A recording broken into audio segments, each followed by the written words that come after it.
Hej, cześć i czołem! Ten film chcielibyśmy poświęcić na kompendium wiedzy na temat kasków motocyklowych. Jeżeli chcecie wiedzieć, czym tak naprawdę jest skorupa, czym jest polistyren spieniony, czym jest wyściółka i generalnie z czego jest szyba kasku motocyklowego, to oglądajcie ten film. Kask motocyklowy ma w założeniu absorbować jak największą energię po to, żeby chronić takie wrażliwe części naszego ciała, jak nasza głowa, nasz mózg tak naprawdę i kark. I nie każdy zdaje sobie z tego sprawę. Jeżeli chodzi o konstrukcję naszego ciała, to nasz mózg jest zawieszony w cieczy i problemem dla niego jest to, kiedy przelatuje z jednej strony czaszki do drugiej i uderza o nią od wewnętrznej strony oczywiście. I wtedy powstają jakieś trwałe uszkodzenia mózgu. Może takie trwałe uszkodzenie mózgu nastąpić również przy bardzo gwałtownym przyspieszeniu wewnątrzczaszkowym, które będzie wynosiło ponad 275 G i w momencie uderzenia takie przeciążenia występują.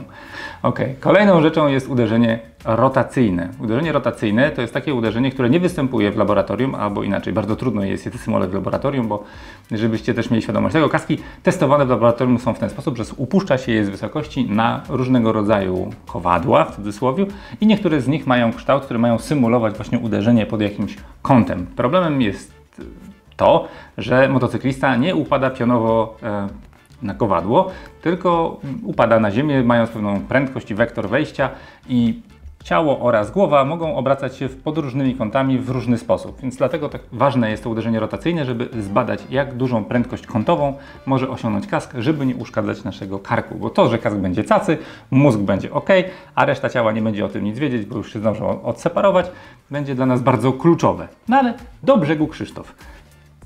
Konstrukcja kasku motocyklowego warto zacząć taką genezę od skorupy, bo wielu motocyklistom wydaje się, że skorupa ma największe znaczenie, jeżeli chodzi o bezpieczeństwo.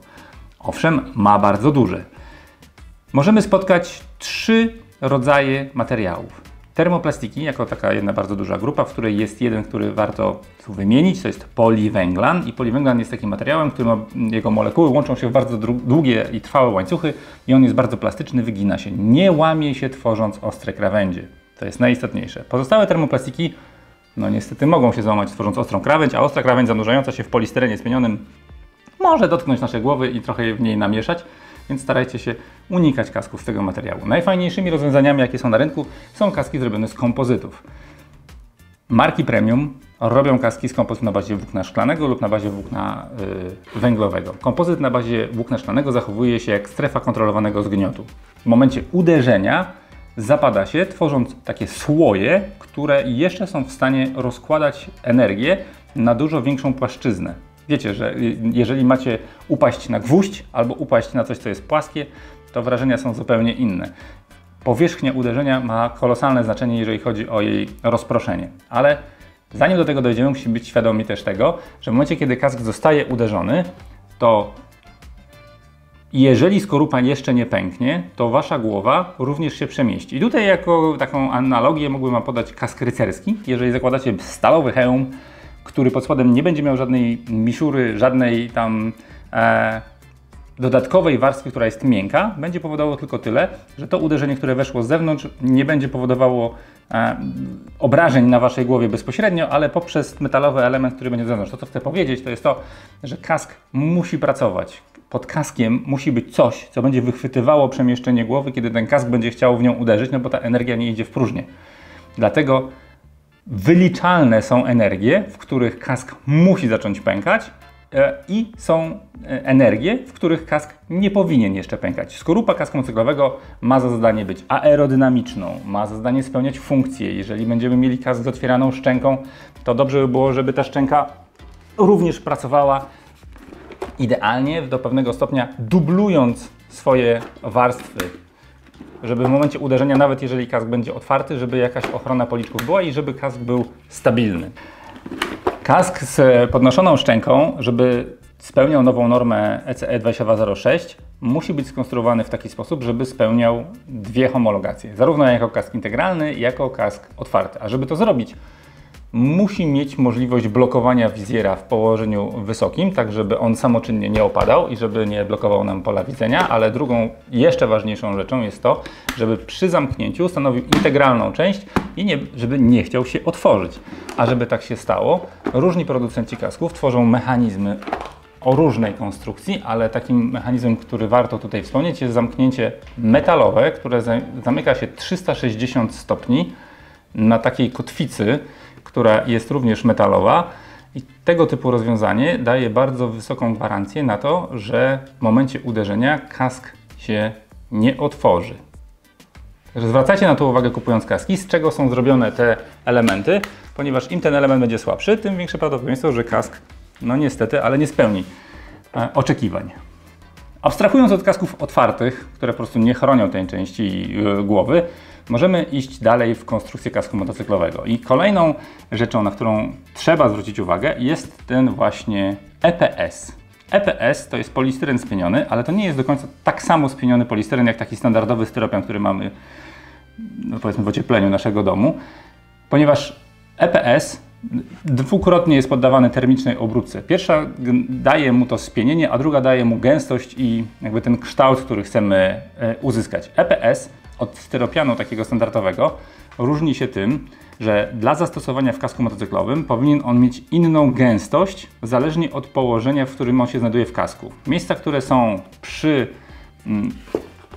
mocowaniach pasków lub mocowaniach wizjera, powinny być troszeczkę twardsze, ponieważ te mocowania są wewnątrz jakby części tej skorupy, a elementy, które są wysoko, tam gdzie tych uderzeń jest mało, powinny być bardzo miękkie przy głowie, ale tutaj ważną rzeczą jest to, że najczęstsze uderzenia, które są od przodu, również ten płat czołowy, mają dużo twardszy niż w standardzie. Jak widzicie, ten EPS tutaj jest dosyć mocno pognieciony. Tutaj wiele osób go dotyka, ja go często zabieram po to, żeby zdemonstrować, jak on wygląda. I rzeczywiście, przy głowie on jest ultra miękki, można go wręcz palcem wgnieść. Może nawet zwrócicie uwagę i będzie to widoczne na nagraniu, gdzie są te elementy łączenia się tych elementów polistyrenowych, właśnie po to, żeby zapewnić maksimum bezpieczeństwa. To, co jest najistotniejsze w tym EPS-ie, to jest to, że jego zadaniem jest spowolnienie uderzenia na tyle, że jeżeli nasza głowa wewnątrz kasku już będzie przemieszczona, to żeby była ona na tyle bezpieczna, żeby nasz mózg wewnątrz czaszki, czyli jakby kolejna taka struktura, którą mamy w kasku, nie wywołała tego, że mózg uderzy o ścianę czaszki. Dlatego też ten EPS jest taki ważny, drogi i warto o niego dbać. Pytania, które się rodzą i mity, które są, to jest to, że EPS się starzeje. I tu uwaga, rzeczywiście EPS ulega takiej, w cudzysłowie, biodegradacji. On jest podatny na promieniowanie UV, podatny jest również na chemię, podatny jest również na dużą zawartość wilgoci. Jeżeli chcielibyśmy go trzymać pod wodą, to bardzo źle by to znosił. Elementy tego EPS-u, które są razem sklejane, również ten klej nie wytrzymuje próby czasu, jakiejś takiej, powiedzmy, horrendalnej, powyżej tam, nie wiem, 7-8 lat, i EPS często jest przyklejany do skorupy kasku i ten klej również może zmienić swoje właściwości. Jeżeli chcecie zadbać o swój EPS, to fajnie by było, gdybyście chowali na zimę kask do zacienionego miejsca, dobrze wentylowanego. Po to właśnie wynaleziono pokrowiec na kask i on nie jest tylko gadżetem marketingowym, fajnie jest z niego korzystać i rzeczywiście ma on generalnie wpływ na to, jak ten EPS się zachowuje. Zanim przejdziemy do gąbeczek, poduszeczek i komfortu w kasku motocyklowym, to jest dobry punkt, kiedy możemy kilka słów opowiedzieć o wentylacji. Wentylacja w kasku motocyklowym to nie są tylko dziurki, które biegną przez skorupę i dolatują do naszej głowy, bo wtedy wentylacja byłaby punktowa i czulibyśmy tylko takie wianie w jedno miejsce naszej głowy, które nie daje zbyt dużego komfortu. Wentylacja w kasku motocyklowym może być zbudowana na kilka sposobów i tutaj to, co tu widzicie, to jest wentylacja kasku sportowego. Różni się ona tym od takiego kasku turystycznego tym, że ma dosyć mocne kanały wentylacyjne, które są poprowadzone z tyłu, które są połączone z kanałami, które mają takie małe spoilery z tyłu głowy. To rozwiązanie daje nam możliwość skorzystania ze zjawiska podciśnienia i daje taki dodatkowy efekt wyciągania przegrzanego powietrza do góry z naszej głowy. Ale żeby tak się stało, muszą być one zaprojektowane w ten sposób, jak kolektor wydechowy w samochodzie, żeby mógł równomiernie wysysać to przegrzane powietrze z wnętrza kasku. Kolejnym atrybutem, argumentem na tak, żeby nie myśleć o wentylacji jako o zwykłej dziurce, jest długość tych kanałów i kanały, które znajdują się w policzkach. Wentylacja, która musi przebiegać przez EPS, przez skorupę i współpracować z policzkiem, wcale nie jest taka łatwa do osiągnięcia.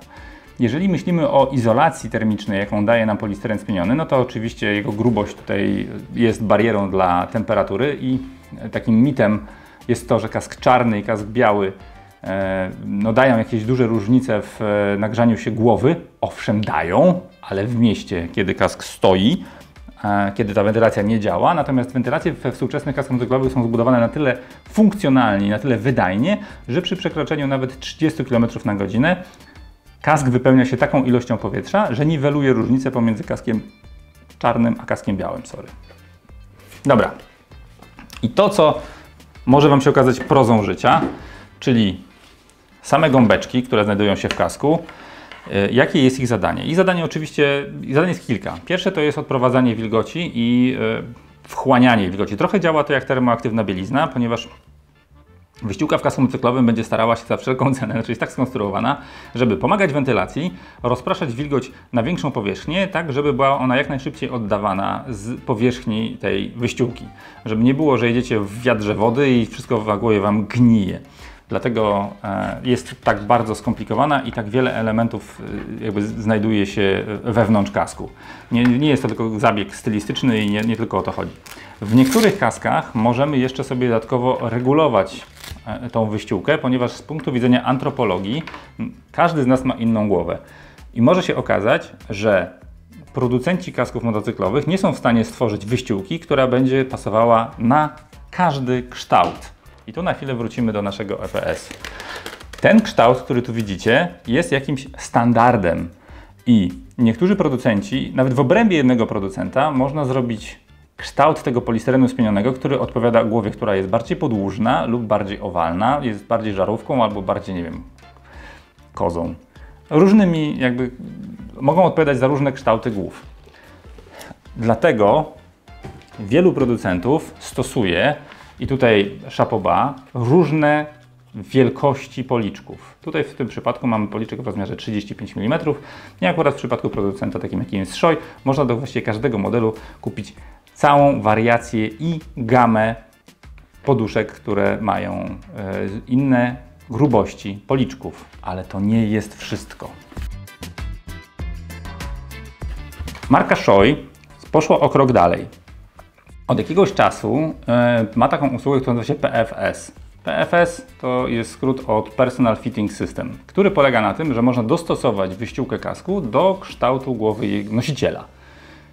I zastanawiacie się, jak to można zrobić, ponieważ różne kształty głów różni ludzie mają. Do tych wyściółek w różnych jej miejscach można wkładać, doklejać lub po prostu montować różne grubości wkładek. No dobra, ja tutaj mam aż tyle wkładek na czubku głowy, dlatego że moja głowa jakby jest tak skonstruowana przez matkę naturę, że potrzebowałem, żeby kask był uniesiony lekko na głowie, ponieważ miałem uczucie rogów.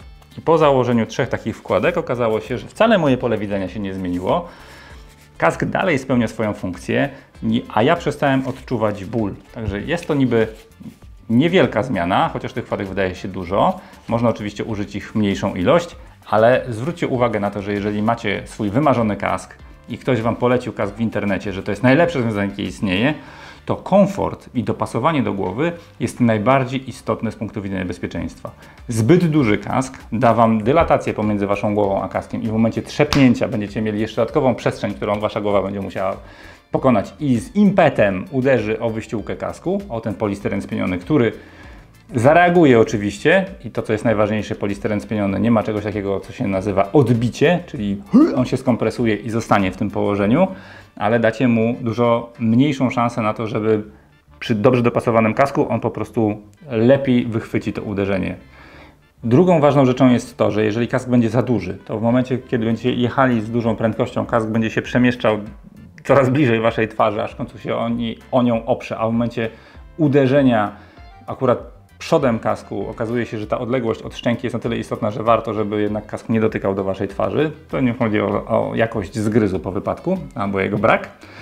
I trzecią rzeczą jest to, że w momencie, kiedy będziecie odwracać głowę, to kask też będzie ograniczał Wasze pole widzenia, bo będzie wracał z opóźnieniem, co de facto w momencie uderzenia wywoła taki efekt, gdzie te właśnie twardsze miejsca EPS-u nie będą dokładnie w tym położeniu, w którym być powinny w momencie zadania tego ciosu i mogą nie zadziałać dokładnie tak, jak powinny.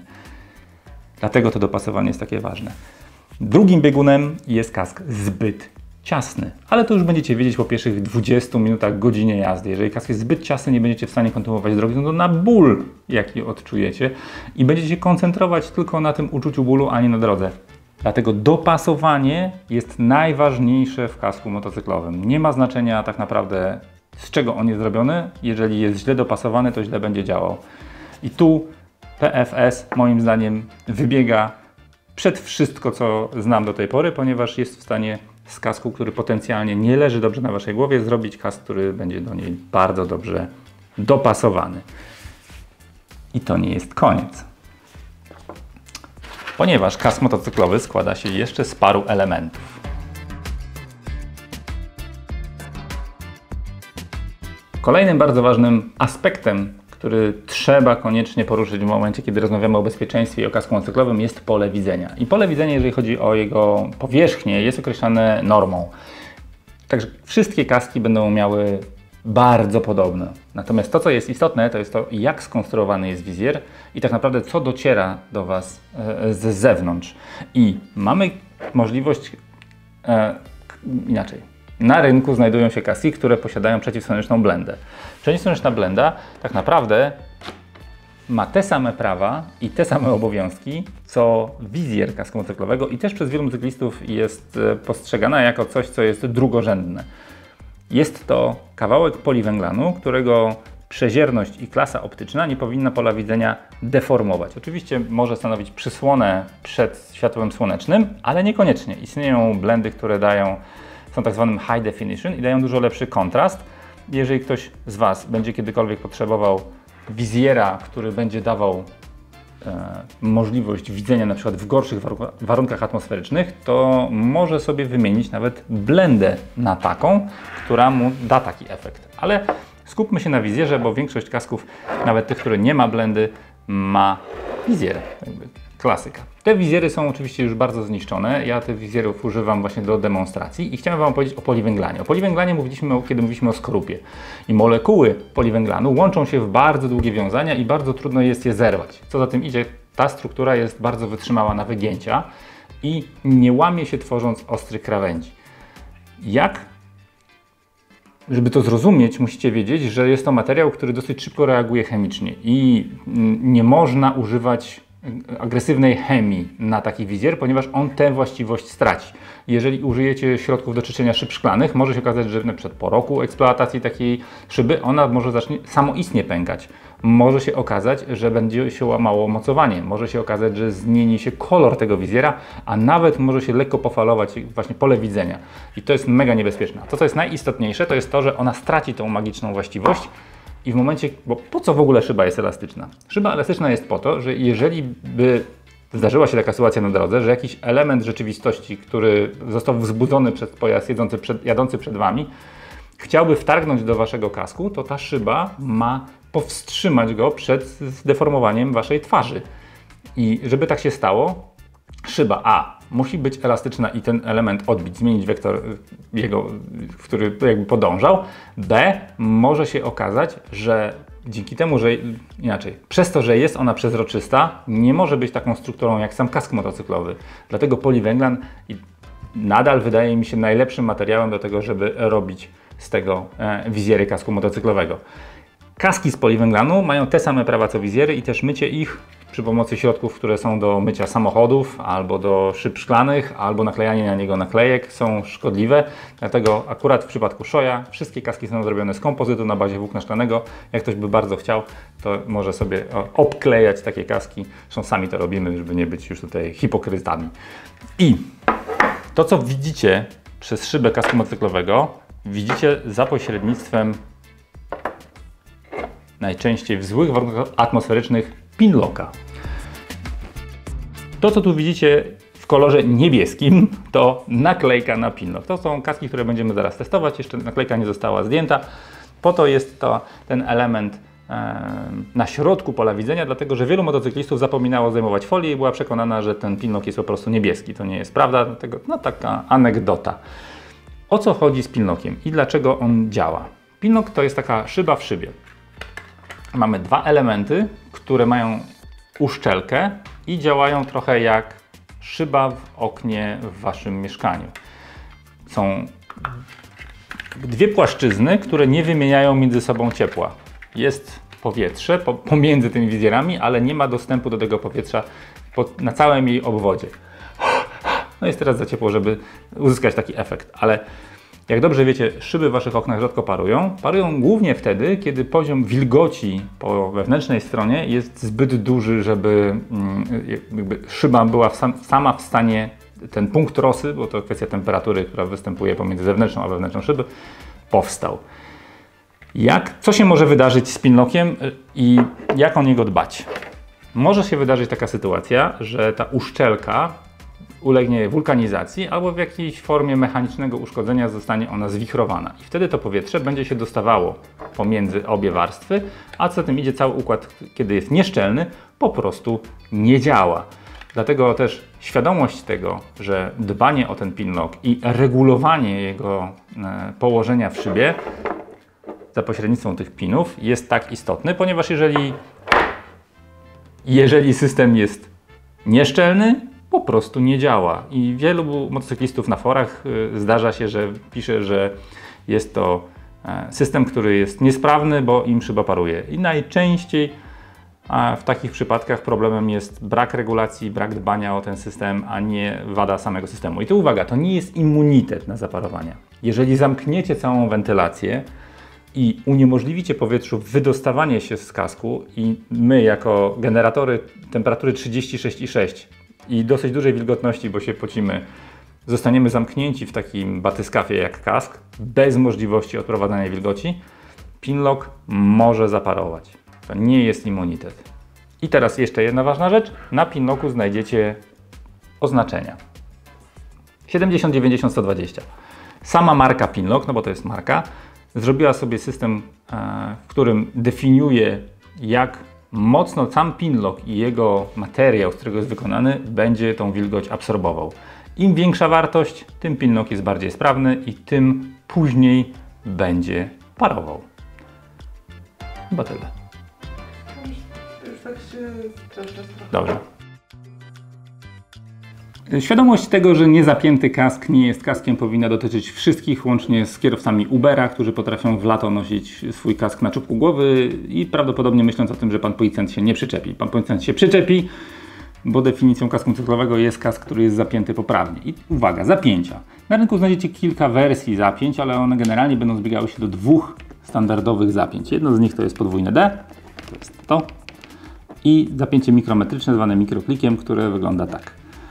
Oczywiście materiał, z którego są wykonane te zapięcia, ma znaczenie, jeżeli chodzi o ich wytrzymałość i oczywiście zapięcie, które jest metalowe, będzie miało większą wytrzymałość niż zapięcie zrobione z materiału termoplastycznego, ale sama funkcja jest taka sama. Pamiętajcie, że w normie EC 2206 i w każdej innej normie, którą spotkacie, jest 2205, spotkacie test zerwania zapięcia i rozciągnięcia się zapięcia. Poprawnie zapięty kask daje możliwość swobodnego wsunięcia dwóch palców pod szyję, kiedy zapięcie jest zamknięte i zapięcie to poprawnie zamknięte nie pozwala zsunąć zapięcia przez brodę, paska przez brodę.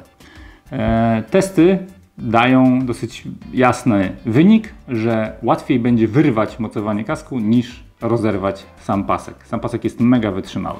Zapięcie typu DD jest zapięciem, które wydaje się być trudniejsze do obsługi, natomiast ważne jest to, żeby nie robić tego w rękawicach, tylko zrobić to przed założeniem rękawic. Polega na przełożeniu przez oba krążki i potem powrotem przez jeden krążek. Z tej pozycji nie jest to łatwe do zrobienia, bo nie robię tego na co dzień w ten sposób, ale możemy za każdym razem dowolnie wyregulować sobie pasek do aktualnego naszego stanu posiadania tego, co mamy na szyi. I zapięcie jest mniejsze, ma mniejszą powierzchnię, nie rozregulowuje się, jest zapięciem, które no zdecydowanie w mojej opinii jest bardziej bezpieczne, chociaż pamiętajcie, że nie każdy musi jeździć w jednoczęściowym kombinezonie i jak ktoś lubi mieć zapięcie, które może zapiąć nogami, to też jakby jest to do zrobienia. Ale jego wielkość i uwieralność taki współczynnik uwieralności. Na pewno w przypadku zapięcia DD jest mniejszy niż w przypadku zapięcia mikrometrycznego. Wybór oczywiście należy do Was. Pamiętajcie też, że w sporcie tylko zapięcie DD ma jakąkolwiek przyszłość. Zapięcie mikrometryczne w sporcie nie jest uznawane za zapięcie poprawne. Żyjąc w XXI wieku, w świecie gadżetów, każdy z nas chciałby mieć do kasku przypięty albo interkom, albo kamerę, albo jedno i drugie. Oczywiście jest grupa ludzi, która tego nie potrzebuje i generalnie do jazdy nie jest to potrzebne. Ale jeżeli już jesteście miłośnikami takich rozwiązań, to musicie mieć świadomość tego, że każdy z tych aspektów doczepiania czegoś do kasku będzie miało swoje konsekwencje. System audio, który jest mocowany zewnętrznie, ma aspekt pozytywny taki, że można go wyjąć i włożyć do innego kasku, ponieważ nie wymaga on od kasku wewnętrznego miejsca na to, żeby on się tam zmieścił. Z drugiej strony mamy systemy, które są całkowicie schowane w kasku i ich supermocą jest to, że nie mogą wziąć udziału w kolizji. W sensie mają mniejszą szansę na to, że w momencie, kiedy zahaczymy o jakiś element krajobrazu, to mogą wywołać reakcję obronną w postaci obrócenia naszej głowy. No i teraz uwaga. Wszystkie mocowania, zarówno kamer, jak i systemów audio, w założeniu mają być łatwo odrywalne od kasku. No i tu trzeba wspomnieć oczywiście o wszystkich spoilerach, o wszystkich elementach, które są do kasku przyczepiane, które mają wpływ na aerodynamikę.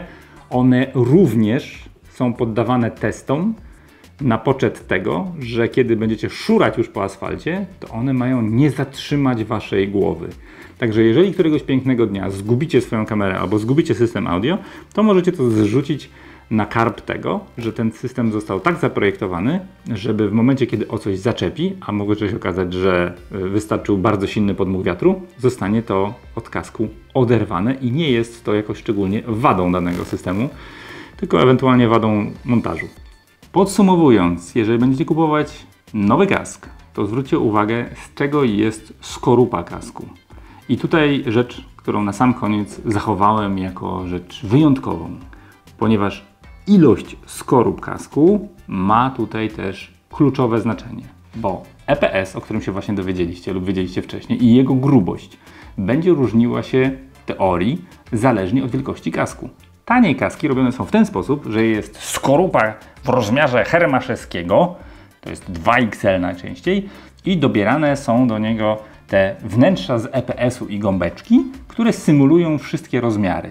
Wadą tej konstrukcji jest to, że posiadając jednoskorupowy kask w rozmiarze XS, on będzie największy i najcięższy i będzie dawał największą swobodę działania głowy, bo tych gąbeczek będzie najwięcej, a w rozmiarze 2XL lub 3XL nawet to będzie taka żyletka obciągnięta styropianem z odrobiną materiału i będzie chroniła najmniej. Tak są konstruowane kaski najtańsze. W kaskach marki premium, między innymi w marce Shoei, taką złotą regułą jest to, żeby przynajmniej był jeden rozmiar skorupy i 2 rozmiary EPS-u. Czyli właściwie ta sama grubość albo minimalnie różniąca się EPS-u odpowiadała za jeden rozmiar skorupy. XSS w jednym rozmiarze wielkości zewnętrznej skorupy, ML w drugim rozmiarze skorupy i XL, 2XL w trzecim rozmiarze skorupy. Jeżeli chcecie rozbudowywać sobie tą skalę na więcej skorup, to nie ma problemu. Bardzo proszę, jeżeli chcecie, są kaski bardziej lub mniej sportowe i one najczęściej korzystają właśnie z takich rozwiązań. Jeżeli to jest dla Was definicja bezpieczeństwa, czyli żeby grubość EPS-u była optymalna, to spokojnie 3-skorupowe kaski będą dla Was idealne. Podsumowując, idąc do sklepu, pytacie, z czego jest kask? Kompozyt to jest dobra odpowiedź. Ile ma wielkości skorup? I jeżeli są co najmniej 2 lub 3, no 3 to by było już super, to nadal jest ok. I potem dopasowanie. Skupcie się na tym, poświęćcie temu dużo czasu. To jest najważniejszy aspekt bezpieczeństwa kasku. Reszta doboru gadżetów, które na tym kasku będą, jest zupełnie wtórna. Jeżeli macie jakieś pytania, to oczywiście służę pomocą i dajcie nam znać w komentarzu. Pozdrawiam serdecznie. Pa, pa, pa.